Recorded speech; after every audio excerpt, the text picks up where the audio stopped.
Hi guys, you're listening to Talking About Tracy Chapman, the Tracy Chapman fan podcast. Today we are talking the 30th anniversary of Crossroads with Matthew Hocter. Matt is a writer, a music reviewer, journalist, and recently wrote a piece on Crossroads for Albumism. Hi Matt, how are you doing today? Good, thanks. How are you? Yeah, very well. Excited to get this episode in before the end of the year, so thanks for joining us. It was a pleasure reading your article. It'll be great to hear what drove you to sort of write that piece. Yeah, no worries. Thank you for having me, firstly.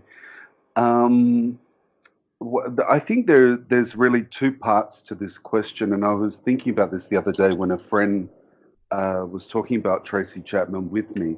The first part is the obvious celebration of 30 years of an integral part of the music landscape. I think that is Crossroads now. Especially via a platform like Albumism, being given that opportunity is wonderful. And the second part is definitely the impact that the album had on me as a teenager.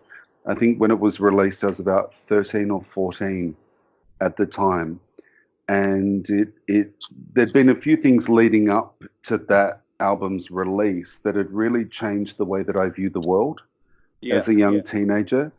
And then that album, along with Fast Car, along with Tracy's debut album that included Fast Car, but it was really that album, I think, in the time that it was released in '89, that really started to change my view on the world and open my eyes up to things that I probably hadn't seen before and needed to see. Yeah, absolutely. I think that it's similar for me. I came a lot later to the album. I didn't find Tracy's music until the late 90s, but I completely appreciate what you're saying there. She really has, in my eyes, and educated me to a number of different things which I wasn't exposed to until listening.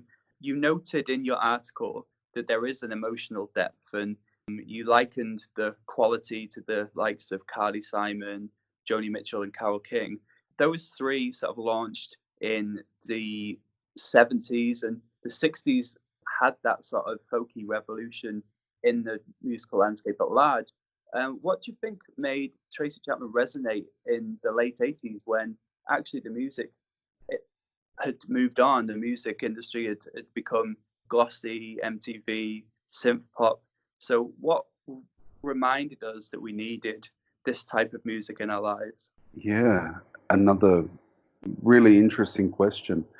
And definitely something that I've often thought about myself. What was the change? I mean, obviously there were so many monumental things happening in the late '80s. So it might be just right place, right time situation for her. You had the Berlin Wall coming down, I think in '89, '90. Nelson Mandela was being freed, as I'm sure we'll discuss later on. Especially with this album, there's an incredibly strong connection there. But I think there was a yearning maybe for authentic artistry and something that really hadn't been seen for a few years. I mean, we had, I don't want to discredit anyone, pre Tracy Chapman, but the '80s I lived through the '80s. I was a young kid. It was my sort of coming of age era. There was anarchy, definitely. You being British would definitely know about that, from that era. You know what I mean? The Cure and things like that. But I think there was something different I know there was something different with Tracy Chapman. And it was just, I think, a natural progression more than anything. Do I think she wanted to change the top 40 ecosystem, especially given, like you said, the glorification of wealth and greed that epitomized the '80s? No, I don't think so at all.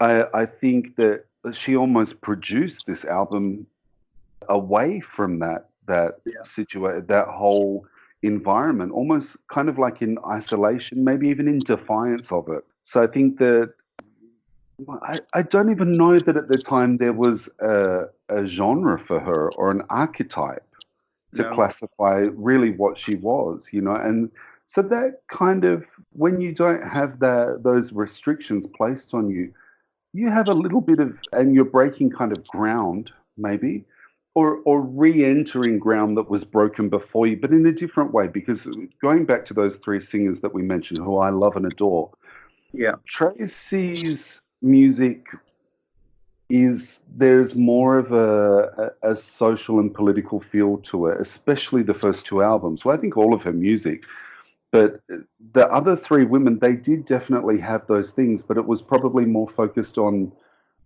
a feminist aspect. Yeah. Maybe the breakdown that was happening in the 70s that was so needed and is still needed. But I think Tracy, she kind of fell into this really unusual area that people weren't able to categorize her, and maybe that worked for her. Yeah, I think you've hit the nail on the head there.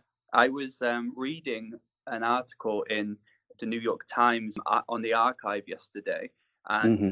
it was discussing this album and how, in a lot of ways, she hadn't broken new ground, or she hadn't brought anything new musically to the table. But when you consider that her approach to music, like you say, she's almost in isolation. If you look at the credits, she was performing and had written these songs far before they had come out. Hmm. These are stories and these are thoughts that she's been sitting with and living with for a long time. So I Hmm. feel like she disregards the status quo. She disregards the need to give you something current.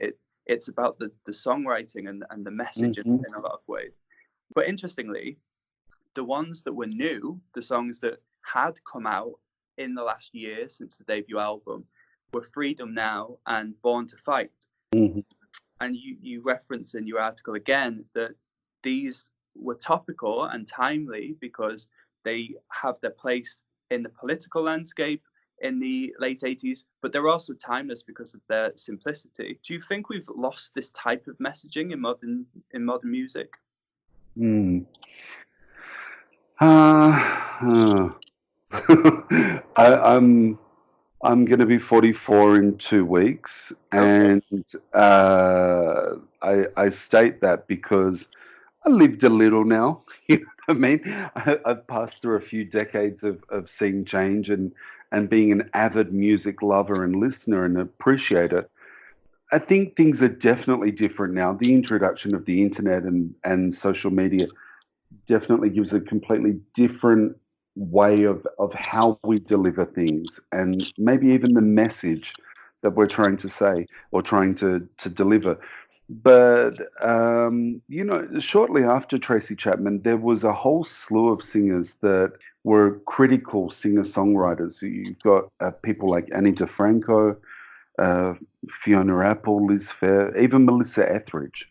Yeah. But I think it was a long time after Tracy Chapman.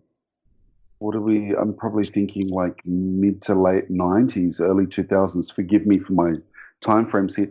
But it wasn't until we had another black woman with an acoustic guitar singing about topical issues, which was Lauryn Hill.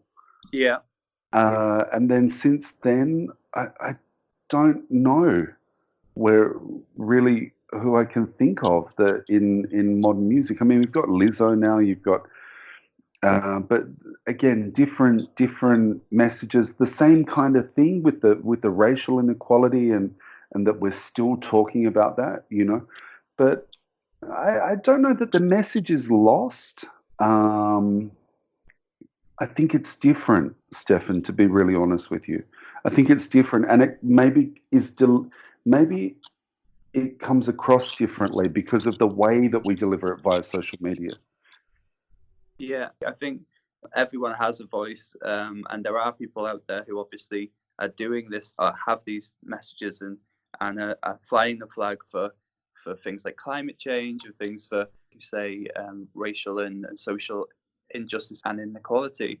But I think that in the mainstream, which is what sets this apart, we don't really have it as in your face and as poignantly placed in music. And although Crossroads was a smaller success in the UK, it was a number one, it was multi-platinum. So there was still this strong desire and need for this type of music. And I think there still is today. I think Tracy's been gone music scene for 11 years now. going on 12. And I think more than ever, almost, we need that influence again. But only time will tell if she if she decides to come back. That's interesting that you say, sorry to Oh, cut in there, but you said we need her more than ever, and I agree with that. I think there is a certain level of maturity that someone like her brings to the table with these topics. She's lived. She's seen what's happened in the world, before, the middle, and now. So I definitely think there's not only a space but a need for more of her music, something a bit deeper, to be really honest with you. And I think, going back to one of the questions that you asked before, why was she successful in the 80s? I think, why is anyone successful? Ultimately, people say time and place and all that jazz, but at the same time, there's a need for it. That's why people become successful, because people want what they have to say. They're listening to those words. yeah, I can only imagine what she has to say about some of the issues going on in her home country of the US. So you mentioned as well in the album that Tracy was a co-producer on this album. That was the first outing under that title. Do you think you can hear that impact on the record? Yeah, well, that's another interesting point. I was thinking about this the other day when you approached me to have a chat with you about this album, and I was looking at things, and I noticed that David Kirschenbaum, who was the main producer on her debut album, was also had a production impact on this album as well, on Crossroads. Yes. I think, at the end of the day, it's the artist singing the song, and she's written all of her own music. So, can I say the production side of things? I mean, I only really ever see Tracy Chapman in everything that she does. So I don't know. I mean, you referenced before the songs being written, well before the albums were released, and I often think to myself, what is the production value on there? And in terms of, like, is it her vision now? Maybe it was always her vision, but just not credited for Yeah. that. Yeah, I've read a few articles in that the debut album almost didn't happen because she was very unhappy with the direction that the original producer wanted to go in. So David Kirschenbaum came in, and they had a very good relationship and fit. So I think you're right there.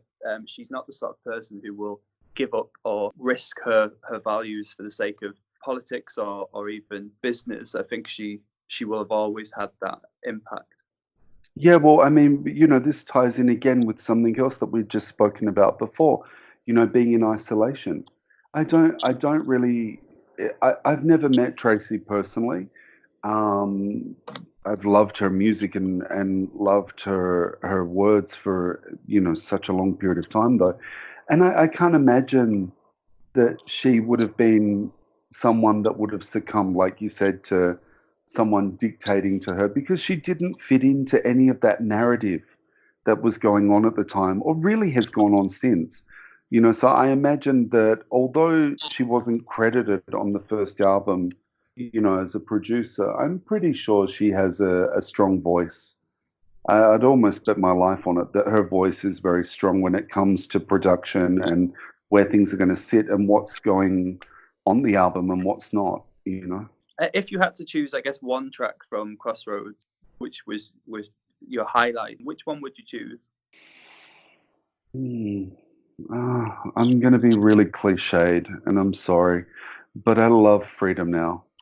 Yeah. It's incredible. It's a song that was attached to Nelson Mandela, and I even believe, I don't quote me on this, but I believe that after, just 3 months after the release of her debut, she was one of the headline acts for the Free Nelson Mandela Now tour, I think, that went globally. So Yeah. that song, I think, for anyone that lived through that period, that was opposed to the horrific injustices that, South African people had placed upon them for such a long period of time, you can't help but fall in love with that song, and the message that it sends is so poignant and strong even today. Yeah, I feel like you say she performed at the benefit for release of Nelson Mandela, and then she Hmm. went on to tour with Amnesty International alongside people like Bruce Springsteen, Peter Gabriel. I think U2 were involved. There was so Yeah, it was basically a lot of white guys, really really famous white guys. yeah. So the fact that you have this African American songwriter 2 years into a career alongside established legends like themselves is just, it was crazy at the time, and that's the Mm-hmm. impact she had in such a small space of time. But I think all of those people have social sensibilities about them. They have something to say. They have a meaning in their work, and I think that's why she was fast tracked to that status, really. Mm-hmm. On the flip side, I'd say that as well as the political, the personal for me got deeper in this album. Bridges is an all-time favorite song of mine, not just Mm-hmm. from this album, but of her entire discography. I think the production's richer and deeper, but ultimately it's that depth of emotion and feeling which really draws me to the song. And she expresses experiences that are familiar but deeply personal, and she has a strange way of being able to encapsulate exactly how you're feeling, even though maybe as a young person or even a teenager, I couldn't really express or work out what I was trying to say myself. So I think for me, that was partially, there was twofold. It was, yes, I'm learning about the world, I'm learning about politics and all of these issues which are going on, and having a really kind and objective perspective on it, but also she's sharing this worldly experience in relationships as well, which is crazy polarizing, but deeply valuable for anyone who is trying to make their way in the world. And I think that is the power of the album for me. Totally. The Sub-City as well is a really interesting song. Yes, I think that is probably most similar to the debut album in a lot of ways, due to the storyline, narrative, first person, and talking about, it's almost this album's version of Fast Car in a way. Yeah, exactly. Yeah. I guess that's why I have a really strong attachment to Fast Car. I just love that song. So yeah, it's funny you said that. I definitely see Sub-City in Fast Car. Whilst we're on the album, I guess it's interesting to note that the wider social impact. Tupac Shakur, the rapper, was a huge fan of this album. He sampled the title track Crossroads on Ghetto Gospel, which Tracy doesn't allow sampling. She doesn't agree with it. So ultimately, Elton John went on to record the sample for that, I think, or it was taken. But there is an example of that, the original demo out there on YouTube, if anyone wants to hear it. And the wider landscape, it had a bigger impact. Sometimes I often think, people have said about Crossroads, it's kind of like the best of the rest, things that didn't make it onto the debut. I don't agree with that whatsoever. I almost think Crossroads is like a really nice continuation of her debut. I think it kind of is almost like a part two. I think it's really beautiful. Been great to have your insight here. So thanks for joining me, Matt. Where can we, if listeners want to find more about your writing and read a little more, where can they find you online? Yeah, definitely. You can go to either Albumism at www.albumism.com or my own blog, which is www.musicandmetheblog.blogspot.com. But it was an absolute pleasure. Well, have a great weekend. You too.